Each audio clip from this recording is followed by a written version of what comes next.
we have been getting requests for this kind of a video.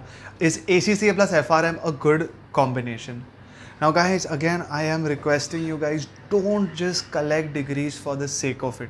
It's not the right way to go about with it, and there's no point unless there is a logical flow, right? I've said it time and again in other videos on LinkedIn that the first qualification you choose, right? It can be random, it can be a fluke, it can be because somebody else you know is doing it, it could be because somebody else tells you what you should do, and that's fine. So the first qualification is okay, but the second one always should be deduced based on what is it that you see. When you complete the first qualification, you will start understanding a lot about that first qualification. You will hopefully work a little bit and get exposure in the real world, and then you'll start understanding what is it that you're good at, what is it that you like, is there anything that you like, do you want to get out of it, is there some specialization over there, and then based on that you will know that okay, fine, now I know that in 3 years and 5 years and 10 years on an average somebody who's done my first qualification gets to be at this position.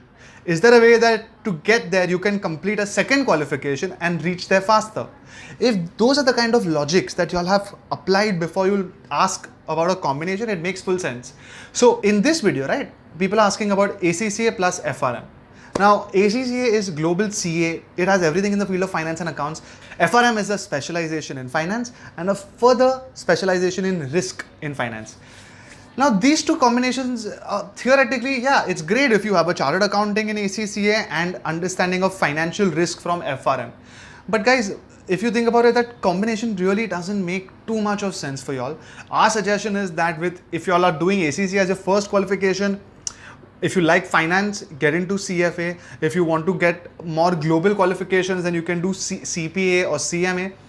And even just ACCA alone is sometimes good enough. If you want to complete FRM, or you're doing FRM first, once again CFA makes more sense, CFP might make sense, MBA will make sense, but ACCA plus FRM generally is not the best combo according to us. So with that said guys, if this is the first time you're visiting the channel, then please do subscribe. If you've been coming to us, then thank you so much. Please do leave a like and comment, and if there's any other video that you would like us to make, then please leave it below in the comments.